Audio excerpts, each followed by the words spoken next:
Why copying code won't make you a developer. Copying code feels like learning. You watch a tutorial, copy the code, and everything works.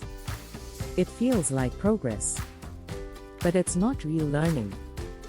The real problem when you copy code, you don't understand logic, you don't learn problem solving, you depend on tutorials. The moment something breaks, you get stuck.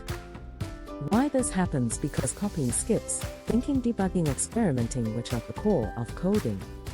The difference: copying short-term results, building long-term skill. What real learning looks like: try to build from scratch, make mistakes, fix errors, understand why things work. This builds real confidence.